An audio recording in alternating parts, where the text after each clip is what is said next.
be seated. Seated, yes. Thank you. Good evening. I'm Grafton Noon's Dean of the School of the Arts and the moderator of this evening's event. It's my first pleasure to welcome you to this evening's event, The Evolution of the Lion King, from score to movie to stage. I'd like to introduce Chris Montan.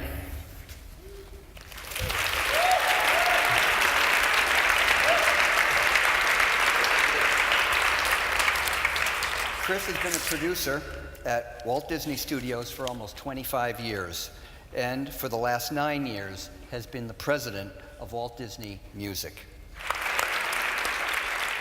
Next, I'd like to introduce Roger Allers. Roger made his feature film debut as a director in 1994 on The Lion King. Quite a debut. This followed a prolific 2-decade career in animation that included everything from character design to story supervision. Mark Mancina is a composer, Mark, whose film scores traverse almost every film genre: drama, action, comedy, suspense, and even period epic. His honors include 3 Grammys, the American Music Award, Britain's Ivor Novello Award, and a Tony nomination. And here we have Thomas Schumacher. Disney's theatrical division, operating under the direction of Thomas Schumacher, is one of the largest and most successful producers of live theater in the world. For The Lion King, how did it start? What was the original idea, and when did you come onto the project? You know, for those of you who are looking forward to a fantastic career, I will tell you one thing. Failure is an orphan, and success has many fathers. It is almost impossible to find a person at Feature Animation, when we were there, who doesn't claim to be the one who had the brilliant idea of making The Lion King. But in reality, it happens to be that I was the first producer of The Lion King. I had produced this film, The Rescuers Down Under, which I was very proud of, but it was a fantastic flop. The Lion King made more in the first day of its theatrical release than Rescuers made in its entire theatrical run. I know. Where did the kind of final story come of the kind of conflict with the father and the uncle, the kind of the Hamlet approach? Can you explain how Hamlet came to be the basis of this?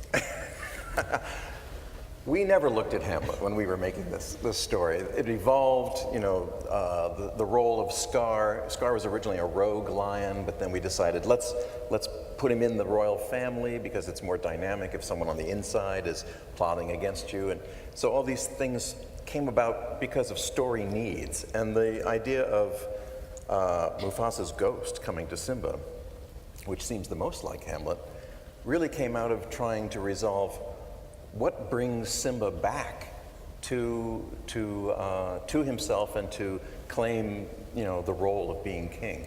And that was all to heal all the wounds of his guilt and everything. So all those were coming from story ideas. But it is interesting, though, that we were not intending to make Hamlet, but Joseph Campbell is at the core. There's a lot of Joseph Campbell, and we were all reading a lot of Joseph Campbell.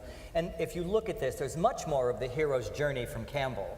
The Rafiki character, all this stuff. And so we were in the same trough that George Lucas was often in, that everybody else was in, reading the hero's journey. And so I think, even though Hamlet is hardly a hero, there's elements of that classic structure that's in Hamlet, that's in so many stories, but there's a little bit of Joseph in there. Joseph, definitely, yeah.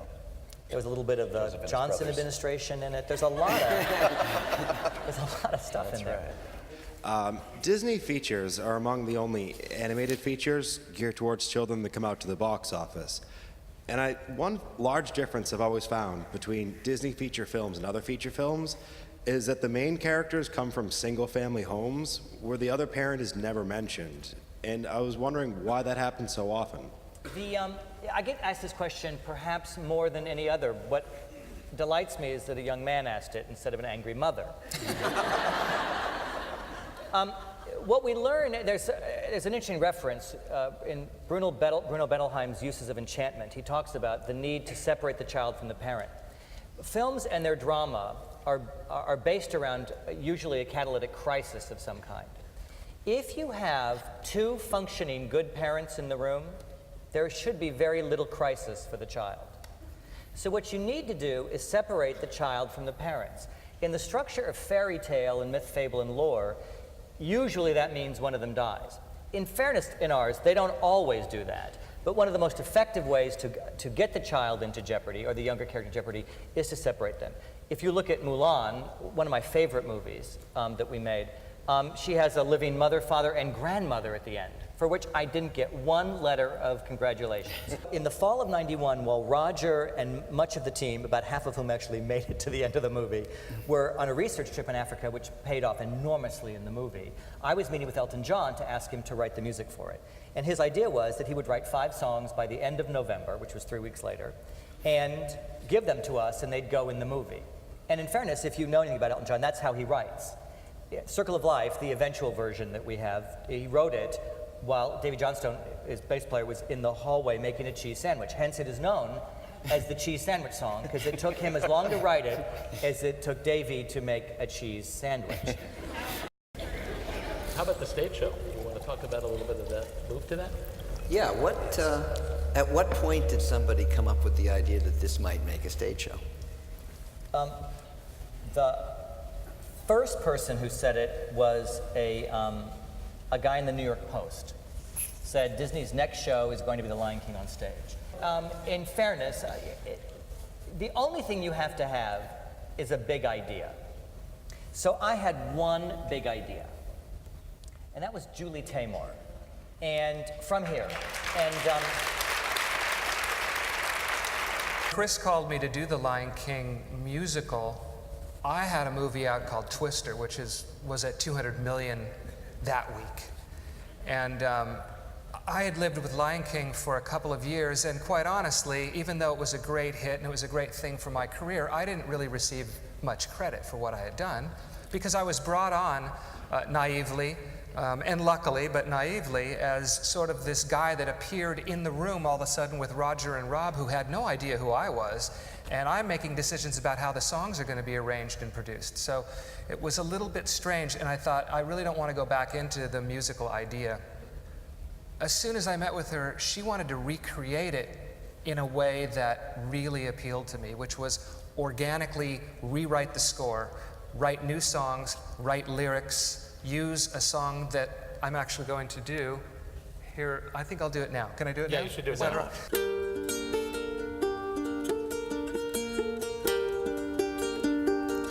He lives in you. He lives in me. He watches over everything we see. Into the water, into the truth,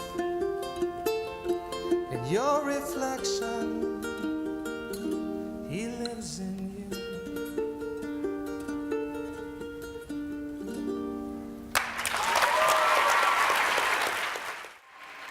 I'd like to introduce the Emerson Chorus Class.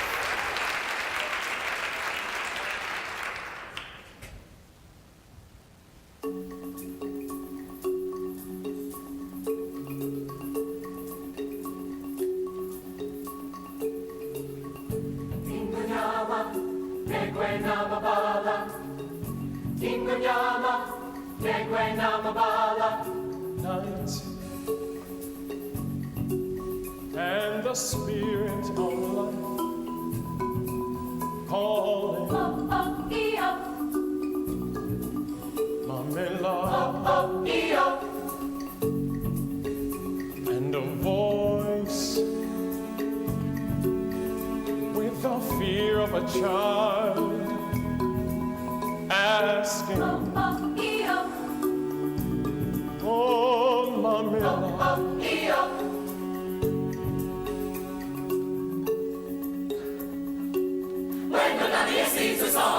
wait, there's no mountain too great. Hear these words and have faith. Oh, have faith.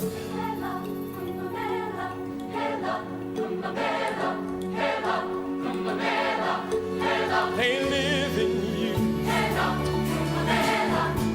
They live in me. They're watching over everything we see, in every creature, in every star, in your reflection. They live in you.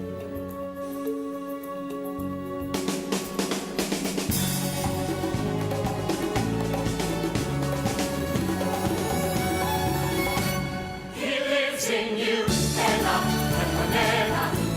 He lives in me.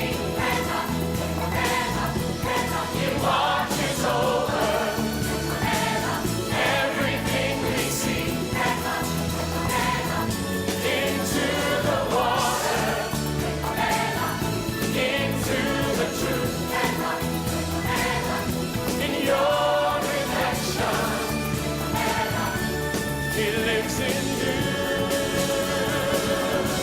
He lives in you.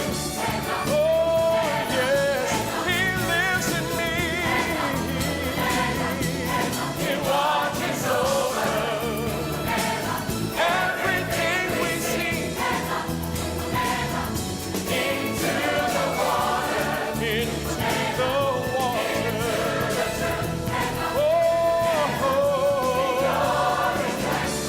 In my reflection, He lives in you.